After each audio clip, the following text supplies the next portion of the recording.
દર્શક મિત્રો નમસ્કાર, હું એબી ચાવડા ખેતીવાડી ગ્રામ સેવક આપ સૌનું અમારી ખેડૂત મિત્ર યુટ્યુબ ચેનલમાં હાર્દિક સ્વાગત કરું છું. દર્શક મિત્રો, ગુજરાત સરકાર દ્વારા વર્ષ 2026-27માં આઈ ખેડૂત પોર્ટલ પર પશુપાલન વિભાગમાં ચાપ કટર યોજનામાં સબસિડી માટે ઓનલાઈન અરજી ચાલુ કરવામાં આવેલ છે. આજના આ વિડીયોમાં આપણે આ ચાપ કટર સબસિડી યોજના વિશે વિસ્તૃતથી સંપૂર્ણ માહિતી મેળવીશું. જેમાં આપણે માહિતી મેળવીશું કે ચાપ કટર યોજના અંતર્ગત કેટલી સહાય આપવામાં આવશે, આ સહાય મેળવવા માટે ઓનલાઈન અરજી ક્યાં કરવી, ક્યારે કરવી, કેવી રીતે કરવી, ઓનલાઈન અરજી કરવા માટે કયા કયા ડોક્યુમેન્ટ જોઈએ, અરજી કર્યા બાદ શું કરવું, પૂર્વ મંજૂરી મળે પછી સબસિડી પાત્ર ચાપ કટરની ખરીદી ક્યાંથી કરવી, ખરીદી કર્યા બાદ ડોક્યુમેન્ટ કોને રજૂ કરવા, કયા કયા ડોક્યુમેન્ટ રજૂ કરવા, ઉપરાંત સબસિડીની રકમ ખાતામાં ક્યારે જમા થશે એના વિશે વિસ્તૃતથી સંપૂર્ણ માહિતી મેળવીશું. માટે વિડીયોને અંત સુધી જોવાનું ચૂકશો નહીં. એ પહેલા આપ સૌ દર્શક મિત્રોને જણાવી દઈએ કે ખેતીલક્ષી ખૂબ જ સાચી, સચોટ અને આધુનિક માહિતી, ઉપરાંત વખતો વખત જાહેર થતી સરકારશ્રીની વિવિધ સબસિડી યોજનાઓની વિડીયો દ્વારા માહિતી મેળવવા માટે આપણી આ ખેડૂત મિત્ર ચેનલ સબસ્ક્રાઇબ કરવા વિનંતી. સબસ્ક્રાઇબ કર્યા બાદ દર્શક મિત્રો બાજુના બેલ આઇકન ઉપર ક્લિક કરી દેવું, જેથી અમારી ચેનલના નવા વિડીયોની નોટિફિકેશન આપ સૌના મોબાઈલમાં મળતી રહે.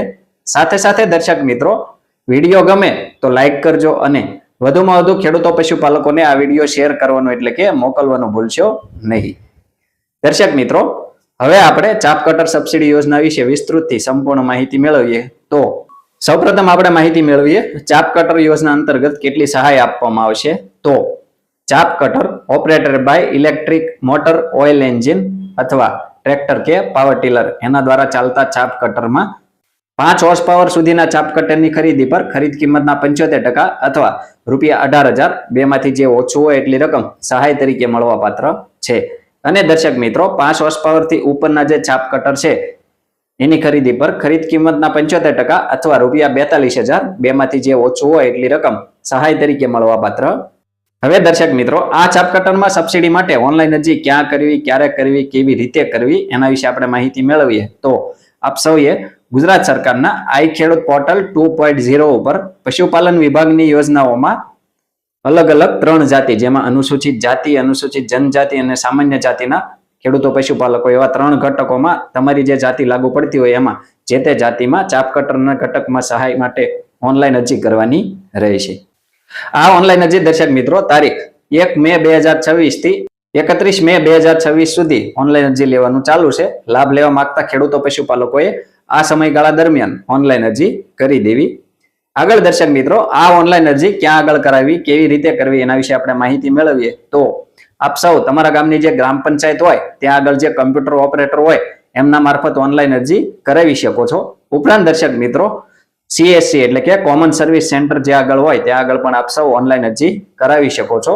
ઉપરાંત દર્શક મિત્રો, સાયબર કાફે કે ઓનલાઈન સેન્ટર હોય ત્યાં આગળ પણ આપ સૌ આના માટે ઓનલાઈન અરજી કરાવી શકો છો. ઉપરાંત દર્શક મિત્રો, વધુ મહત્વની એક બાબત કે હાલમાં લગભગ મોટા ભાગના ખેડૂતો પશુપાલકો શિક્ષિત હોય અથવા તેઓ પોતાના શિક્ષિત સંતાનો દ્વારા ઘરે બેઠા આના માટે આપ સૌ અરજી કરી શકો છો.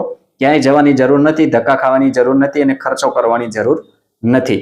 આપ સૌ ઘરે બેઠા પોતાના મોબાઈલથી આના માટે અરજી કરી શકો છો. આની સરળતા માટે અમે અમારી ચેનલમાં એક વિડીયો બનાવેલ છે કે આઈ ખેડૂત પોર્ટલ 2.0 ઉપર વર્ષ 2026-27માં નવા નિયમ મુજબ અરજી કેવી રીતે કરવી એ વિડીયોની લિંક ડિસ્ક્રિપ્શનમાં આપ સૌને મળી જશે. એ વિડીયો જોઈને આપ સૌ લાઈવ સ્ટેપ બાય સ્ટેપ સંપૂર્ણ માહિતી સરળ ભાષામાં મેળવી અરજી કરી શકો છો.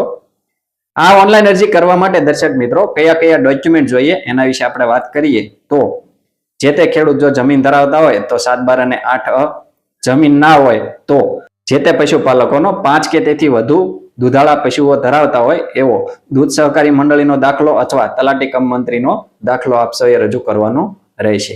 આની સાથે દર્શક મિત્રો, જે તે ખેડૂત કે પશુપાલકના આધાર કાર્ડની નકલ, જે તે પશુપાલક ખેડૂતના બેંક પાસબુકના પ્રથમ પેજની નકલ, દિવ્યાંગ ખેડૂત હોય તો દિવ્યાંગનું પ્રમાણપત્ર અને અનુસૂચિત જાતિ કે અનુસૂચિત જનજાતિના ખેડૂતો હોય તો જાતિનું પ્રમાણપત્ર આપ સૌએ આની સાથે ડોક્યુમેન્ટમાં આપવાનું રહેશે. આ મુજબના ડોક્યુમેન્ટ લઈ દર્શક મિત્રો આપ સૌએ જે તે સ્થળે અથવા ઘરે બેઠા પોતાના મોબાઈલમાં ઓનલાઈન અરજી કરવાની રહેશે. ઓનલાઈન અરજી થઈ જાય ત્યારબાદ દર્શક મિત્રો એ અરજીની પ્રિન્ટ કઢાવી આપ સૌએ પોતાની પાસે રાખવાની રહેશે. ત્યારબાદ પશુપાલન વિભાગમાં ચાપ કટરમાં સબસિડી માટે જેટલી ઓનલાઈન અરજી થયેલ હશે એનો કોમ્પ્યુટરાઇઝ ડ્રો કરવામાં આવશે અને મળેલ લક્ષ્યાંક મુજબ એની સામે મંજૂરી આપવામાં આવશે. આ પૂર્વ મંજૂરી અંગે આપ સૌને મોબાઈલમાં મેસેજ દ્વારા જાણ કરવામાં આવશે. ઉપરાંત જે તે પશુપાલન વિભાગની ઓફિસ ખાતેથી આપને જાણ કરવામાં આવશે અને પૂર્વ મંજૂરીનો લેટર આપવામાં આવશે. પૂર્વ મંજૂરીનો લેટર આપને આપવામાં આવે ત્યારબાદ આપને ચાપ કટરની ખરીદી માટે અમુક સમય મર્યાદા આપવામાં આવશે. આ સમય મર્યાદાની અંદર દર્શક મિત્રો આપ સૌએ સબસિડી પાત્ર ચાપ કટરની ખરીદી કરી લેવાની રહેશે. આ સબસિડી પાત્ર ચાપ કટરની ખરીદી આપ સૌએ ગુજરાત સરકારના આઈ ખેડૂત પોર્ટલ પર પશુપાલન વિભાગની કંપની માન્ય ઇનપુટ ડીલરો જે છે એમાં પશુપાલન વિભાગના ચાપ કટર ઘટકમાં આપ સૌ એની માહિતી મેળવી શકો છો અને માન્ય ડીલર પાસેથી માન્ય મોડલ કે માન્ય કંપનીની ખરીદી કરવાની રહેશે. આ ખરીદી કર્યા બાદ આપ સૌએ તમારા તાલુકાની પશુપાલન વિભાગની ઓફિસ અથવા જે તે પશુપાલન અધિકારી હોય એમને ડોક્યુમેન્ટ રજૂ કરવાના રહેશે. સામાન્ય રીતે દર્શક મિત્રો કયા કયા ડોક્યુમેન્ટ રજૂ કરવા એના વિશે આપણે માહિતી મેળવીએ તો જો ખેડૂત તરીકે આપ સૌએ અરજી કરેલ હોય તો 7, 12 અને 8 ખેડૂત સિવાય અરજી કરેલ હોય તો 5 કે તેથી વધુ દૂધાળા પશુ ધરાવતા હોય એવો દૂધ ઉત્પાદક સહકારી મંડળીનો દાખલો અથવા તલાટી કમ મંત્રીનો દાખલો. ઉપરાંત ચાપ કટર સહાય ફોર્મ, સાધનનું સહાયનું ફોર્મ. ઉપરાંત ચાપ કટરની ખરીદીનું અસલ પાકું બિલ. ઉપરાંત ચાપ કટર સાથે જે તે લાભાર્થીનો ફોટો. ઉપરાંત ચેસિસ નંબર, સિરિયલ નંબર વગેરે પ્લેટનો ફોટો. ઉપરાંત જે તે અરજદારના આધાર કાર્ડની નકલ, જે તે અરજદારના બેંક પાસબુકના પ્રથમ પેજની નકલ અથવા રદ કરેલ ચેક. ઉપરાંત દિવ્યાંગ તરીકે જો કોઈ ખેડૂતો અરજી કરેલ હોય તો દિવ્યાંગનું પ્રમાણપત્ર રજૂ કરવું. ઉપરાંત અનુસૂચિત જાતિ કે અનુસૂચિત જનજાતિ એટલે કે એસસી કે એસટી કેટેગરીના ખેડૂતોએ જાતિનો દાખલો અચૂકપણે રજૂ કરવાનો રહેશે.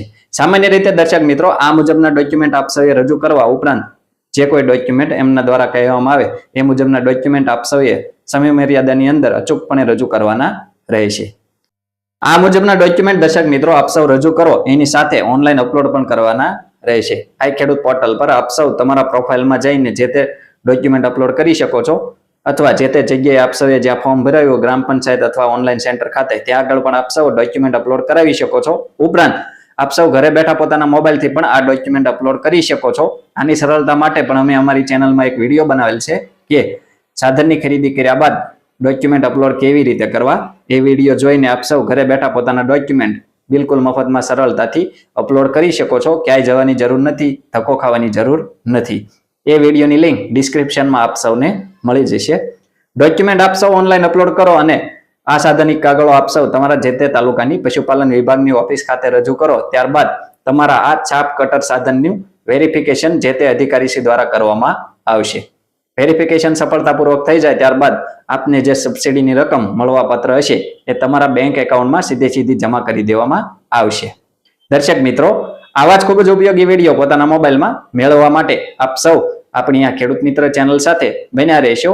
આપણી આ ચેનલ સાથે બન્યા રહેવા માટે આપણી ખેડૂત મિત્ર ચેનલ સબસ્ક્રાઇબ કરવા વિનંતી. જો આપ સૌને અમારો આ વિડીયો પસંદ આવ્યો હોય તો વિડીયોને લાઈક કરજો અને વધુમાં વધુ ખેડૂતો પશુપાલકોને આ વિડીયો શેર કરવાનો એટલે કે મોકલવાનું ભૂલશો નહીં, જેથી દરેક ખેડૂતો પશુપાલકો સુધી આપણા વિડીયોની માહિતી પહોંચી જાય તેઓ ચાપ કટર સબસિડી યોજનાનો લાભ લઈ શકે છે. ઉપરાંત આ વિડીયો બાબતે કોઈ પણ પ્રશ્ન કે મૂંઝવણ હોય તો કોમેન્ટમાં આપ સૌ અમને જણાવી શકો છો. અમે આપ સૌના પ્રશ્નોના સંતોષકારક જવાબ આપીશું. આભાર.